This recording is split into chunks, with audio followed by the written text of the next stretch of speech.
Okay, good morning everyone. Today we'll be talking about retail organizations. You guys have studied organizations in your OP in the first sem, but this is quite different from this. Okay, generally overall retail organizations may look at the same, but as you go down, okay, we'll be trying different formats that are available. Okay, there are plenty of retail formats over a period of time which have been generated. Okay. Defining retail organization, any organization whose core business is retailing will be called as a retail organization. Future Group, Amazon, okay, whose core business, Walmart, whose core business is retailing is called as a retail organization. If you look at in our country, okay, we have a lot of retail business, okay, but only 2 to 3% of retail outlets are organized, while comparable number, if you look at US, there are only 85%. Other developing countries, it's in a range of 20 to 50%, but we still have to there is a sea lot of opportunities for organized retail sector to grow in India.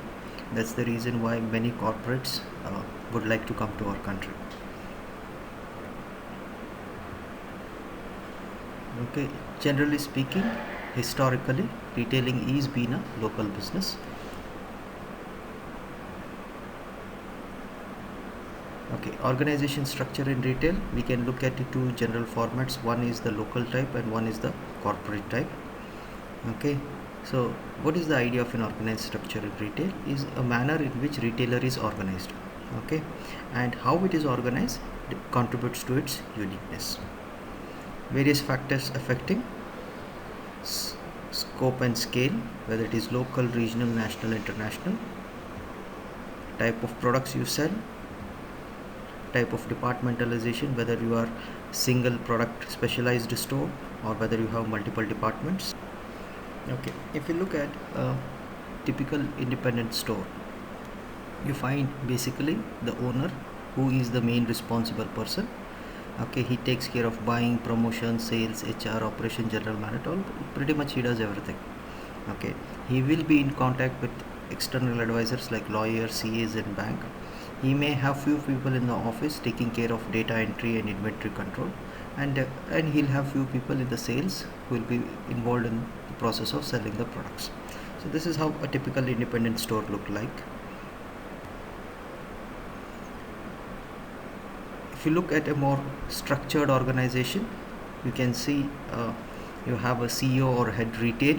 You will have multiple departments like key account manager, store manager, buying manager, finance manager, HR or admin, and who will have different layers, which is basically structured around functions. Okay, you have accounts, you have buying executives, you have logistics, you have finance and things like that. So this is how a typical retail organization in a sense looks like. Okay, as I told you, retail formats have come a long way from the beginning. We are seeing so many different varieties of retail formats today. Okay, some of them which you see every day around your city, around your neighborhood, some of them which we actually don't have in our country, but they do exist. As I told you, over the past 20 years, many formats of retailing have developed. Consumers can purchase the same products from wide variety of retailers, and internet being one of the biggest contributor for this. Okay, for example, I have taken the example of Tesco here. Tesco is one of the leading retailer in the world, and you can see the different formats they have. Okay, they have the store called as the Extra, which is one of the biggest.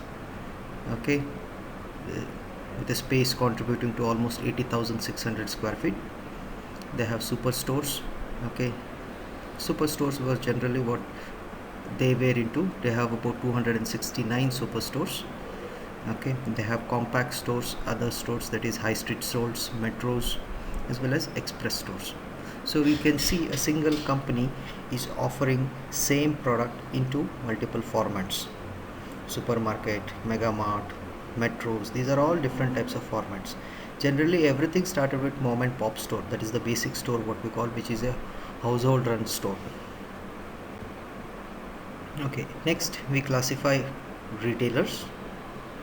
Okay, basis, type of merchandise, variety and assortment, level of customer service, price of merchandise.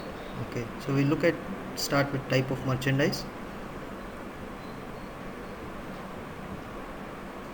Okay, now this is a categorization which I have borrowed from NAICS, that is North American Industry Classification System.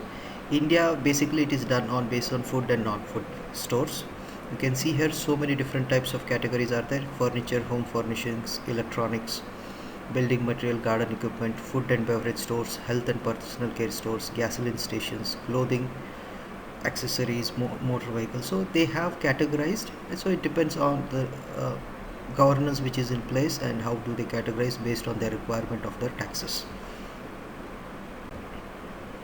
We also look at classification in terms of variety and assortment. Okay, variety represent number of merchandise category a retailer offers.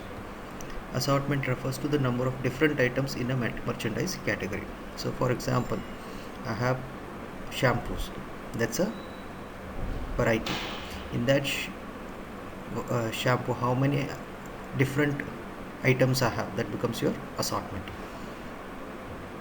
For example, Big Bazaar carrying food, oral, clothing, electronics is variety, and BSA cycle carrying all different types of cycles is assortment. Next, we classify them based on customer service, whether it is a self-service store, whether it is a full service store. Okay, so customers have expectations of service based on the business. Like for example, you can see these darshanis. Okay, so if you go to a hotel, those are all your self-service stores, but if you go to a big time restaurant, it's a full service store. Okay, they also have other basic services which are expected today, like display, parking, credit cards, very common today. Next, based on price of merchandise, the same product, like for example, a cup of tea is available at 5 rupees also, a cup of tea is available at 200 rupees also. So based on that, classification also is there. We have discount stores. So we have retail formats based on food, that is supermarkets, super centers, hypermarkets, warehouse clubs, and convenience stores. So this is classified based on foods. Okay, let's see each one of them. Okay, a supermarket is defined. A conventional supermarket is a self-serving food store offering groceries, meats, and produce with limited sales of non-food items like health, beauty, and general merchandise. So major category will be food items with also few amount of non-food items. So that is the basic definition of a supermarket. Super centers, on the other hand, okay, are a growing retail category which come into 150,000 square feet to 220,000 square feet. It's a combination of supermarket and a discount store. You get broad assortment of grocery as well as general merchandise. Then we have hypermarkets. What is a hypermarket? Is a combination of food and non-food store. Okay, where generally you will have 60 to 70% general merchandise. Okay, super centers and hypermarkets are similar, but later carry more food related items. So all of these are based on categorization based on food. We also have warehouse clubs, big huge warehouses where products are stacked in big numbers. Okay, generally this is a store which helps resellers also buy, not only the regular customer but resellers also. Okay, who offer limited and irregular assortment of food and general merchandise with little service at low prices for ultimate consumers as well as small businesses. As I told you, small businesses like resellers also buy from these people or this kind of store. Then we have convenience stores. Convenience stores, as the term itself suggests, which is conveniently located. Okay, the small store. Okay, generally your not mom and pop stores, 7-Eleven, 24, these are all types of convenience stores which carry merchandise which is specific for that particular locality, region. What sells there, generally they carry that kind of items. what are these, which category they come. Next, we classify stores based on general merchandise.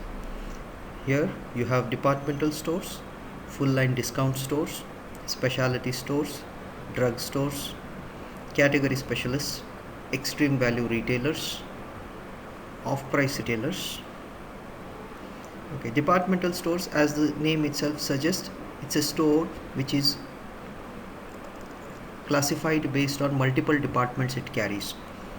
Okay, retailers that carry a broad variety and deep assortment offer customer service and organize stores into distinctly separate departments for displaying merchandise.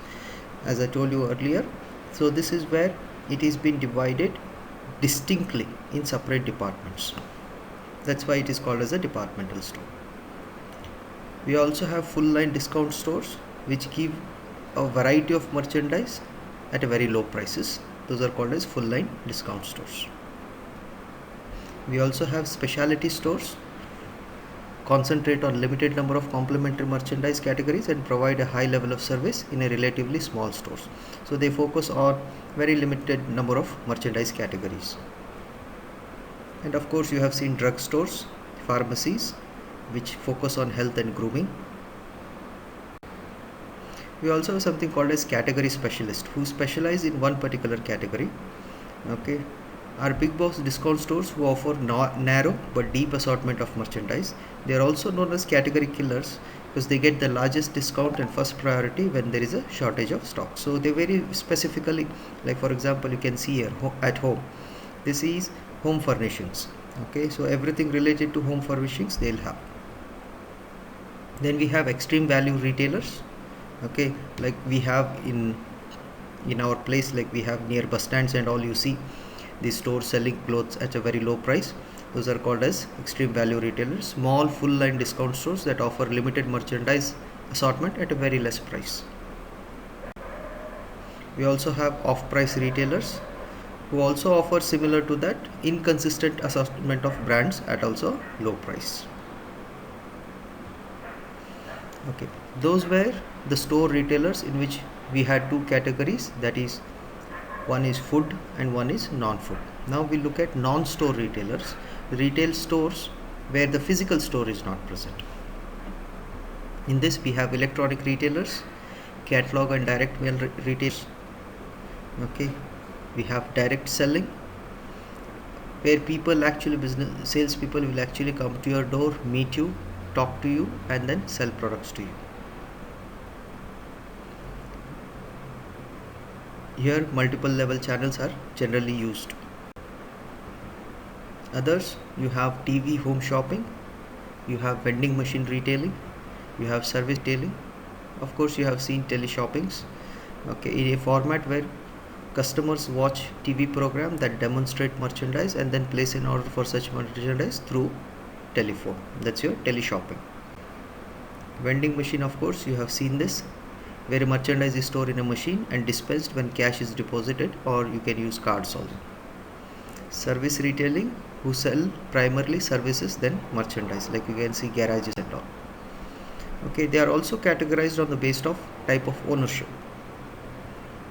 Like you can have independent single store establishment, you can have corporate retail chains, you can have franchisee model. Okay, so the task for you is visit two stores offering the same merchandise but who are different formats. Okay, we'll have the presentation in the next class.